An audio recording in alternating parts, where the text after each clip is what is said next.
foundation, and I don't mean yourself, but your whole foundation is moving. The walls are swaying, the roof. You can hear outside that you know the damage that's being done outside, and you can just imagine and picture how some people must be feeling. Some people that are living in traditional style Filipino homes, because everything came to a standstill. Our job applications came to a standstill. Literally everything just paused. Sometimes God will bring a typhoon just to like force the issue, like, hey guys, you're not gonna stay here. So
I thought you moved to the Philippines, bro. What are you doing in Thailand?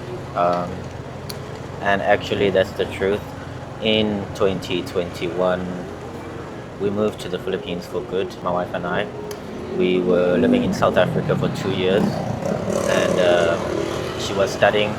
She was getting a postgrad certificate. She already had a degree, but we studied in South Africa. She lived in South Africa. I am South African, but in 2021, we moved to the Philippines for good. More specifically, we moved to Bohol for good. And yeah, in Bohol, we were really enjoying it. I mean, picture this, right? You arrive in a new country um, with your life savings and a huge shipping container that hasn't even arrived yet. It's still, on the ocean in transit. And you arrive at a new apartment and semi-furnished apartment, and then you decide to begin to furnish the apartment. So you buy a new TV and you buy some new furniture, and you begin to settle in. You begin to look for a job. Obviously, my wife is a Filipino. She's a Boholana, so that helps a lot. She was going from job interview to job interview, and I was also like looking for a job and in the process of getting to know my surroundings and everything like that. And then it's strange that in the space of 7 hours, your whole life can change, completely just change course, and everything that you thought and planned for years, you need to make adjustments and change within the space of 24 hours. And for us, it was really difficult.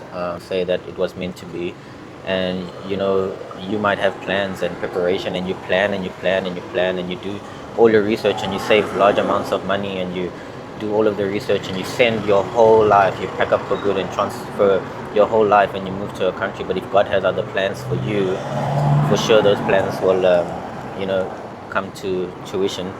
And that's what happened to us. I mean, we were planning on this whole new adventure in the Philippines. My wife was going to go and work. She got a couple of job offers and opportunities already, and she delayed in accepting the job offers, and maybe that's also a sign. But we were in the Philippines in 2021 from October until February. And during that space, many of you might know, but some of you might not know, that in December, during Christmas time, in December of 2021, there was a typhoon in the Philippines. And yeah, so I went from the comfort that I knew from back home to this incredible adventure and this beautiful, beautiful island. But it took a long time for me to adjust to everything. Wet bathrooms, and having to use water pump outside a pusong, and having to pump your own water, and very small apartment, but close to the ocean, walking distance to the ocean. It was everything that I could have dreamed of and everything that I wanted.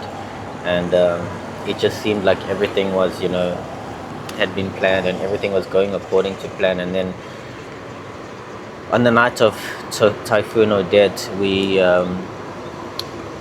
began to prepare. We had heard that there would be a typhoon, but I was in the Philippines in 2019 as well, and there was a level 2 warning for a typhoon, and really there was just rain. And in fact, we got married in 2019, and while we were getting married, there was a typhoon, and it rained a little bit, and there was some rain and some wind, but there wasn't anything significant. Um, on the night of Typhoon Odette, I can remember it was extremely loud, and when you feel like your whole foundation, and I don't mean yourself, but your whole foundation is moving, the walls are swaying, the roof, you can hear outside that, the damage that's being done outside, and you can just imagine and picture how some people must be feeling, some people that are living in traditional style Filipino homes.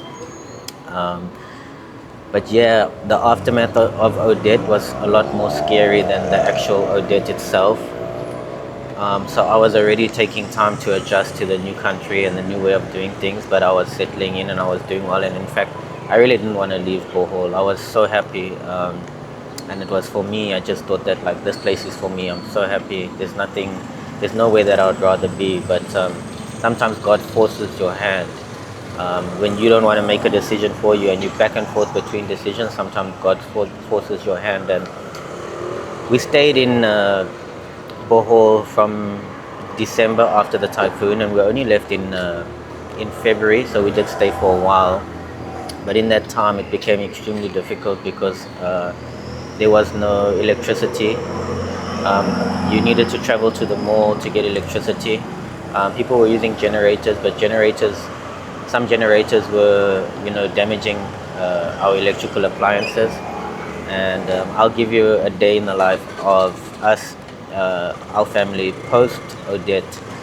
So we would wake up in the morning, try to rush, pack all the devices into a laptop bag, the cell phones, power banks, laptops, everything, pack them into a laptop bag, and we would take public transport, and we would go to the nearest mall or 7-Eleven or a gas station, and we would buy something, coffee or something, and we would charge our devices for hours and hours and just drink coffee and have snacks. And then so that in the evening when we go home, I mean, it's just dark. There's no electricity on the whole island, and it gets dark at about 6-7 p.m. and then it's pitch dark. So we decided to invest in loads of solar paneled lighting. But our day, because everything came to a standstill, our job applications came to a standstill. Literally everything just paused. And in that moment when we paused, our typical life was waking up every day, heading to the mall just to charge our devices, standing in a line to charge your devices to go home and use the devices in the evening. There's also no signal. That's another thing worth mentioning. You can't even make a call to each other because the signal is down. So you don't have things like the internet, no internet connection. We were watching movies that were saved on my laptop. So no internet, no electricity, and no running water. So some places were managing to pump water, but our apartment, this is a legit situation. What I went through was getting a bucket and catching rainwater pouring down from the roof, then using that rainwater, boiling it on an open flame in a wok or pan, and then having to use that as your bath water every evening. And that was my life for like over a month. And here's the thing, you go through something, and when you look at it from the outside before you enter or before you do it, you think there's no way that I can do this, there's no way I can manage. But after you've managed for 1 day or 2 days, or you've managed to get past the hard part, you begin to realize just how resilient you are. And our stuff hadn't even arrived. We had shipped a whole shipping container worth of goods from South Africa to the Philippines, and it did not even arrive yet. It hadn't arrived, so we were without most of our clothing. We just had a suitcase. We each had a suitcase, and we had bought a lot of appliances, and we bought a lot of new things because we planned to stay for good. And yeah, it was a crazy decision. At the end of the day, we were going through the motions, and eventually you need to earn a salary. Eventually, you need to think about money, and the whole island was at a standstill. Food prices were skyrocketing. It was becoming difficult, and the question was proposed, like, do you want to maybe just jump to a bordering country in the meantime and possibly think about maybe working? That's the thing about having a teaching degree. And a teaching license, you're able to look for possibility of a job. And our stuff was still on the way, so we had the idea that we will go to Thailand and we'll work for maybe 6 to 8 months. uh, Hopefully by that time things will be better in Bohol, and we'll move back, and by that time all of our goods will be back in the Philippines, and we will be able to live a more comfortable life. But yeah, that didn't happen, because when we arrived in Thailand, we began work, and we just began to fall in love with the city that we live in, Suratani. We began to fall in love with like the idea of teaching, and we in fact we became so settled that we decided we'll stay for 2 years. Looking back 5 years later, there really is no immediate desire to go back to the Philippines at all. Thailand has been great. We're still trying to invest long term in the Philippines, so that hopefully, by the time that we retire, or after 10 or 15 years of being in Thailand, when we go back to the Philippines, we will have a lot more money saved, and a lot more investments available to us. But yeah, that's the thing. Things can change. You have this idea, and you pray about it, and you work hard towards it, and you save money. But if it's not for you, it's not for you, and God will always force your hand at the end of the day. And we came to Thailand, and we've been here for 5 years, and we had a daughter, and we've made a life. We know that we're well known in the community. We have great friends inside, and you know if you go back 5 years, Thailand was not even on the radar. We would never have assumed that we would be here. But I always say that you might have plans, but greater are the plans that God has for you, and He knows what's good for you. And sometimes you think to yourself, like, yeah, this is the best opportunity for me. This is the best decision for me. And sometimes we get upset when things don't work our way, but we have to always trust in the fact that God knows what's best for us, and He always has something better in store for us. And we couldn't have even imagined how well things turned out in the end. I mean, we love Bohol, and we've been back to visit many times, but God said, like, this is where you need to be. I've got something better in store for you.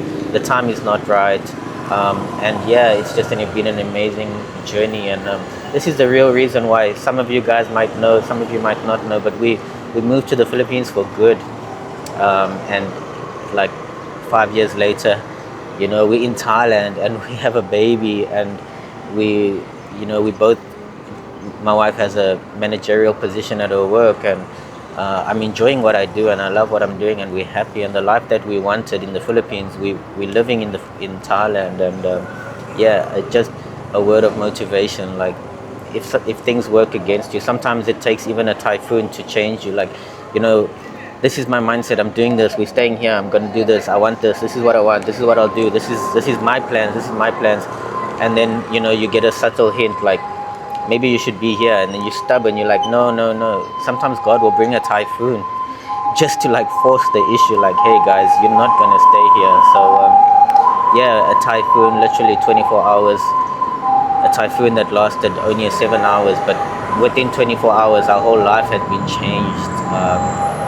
And it seemed like total destruction and devastation, and it turned out to be something so beautiful and something rewarding for us, and I'm just so thankful for that.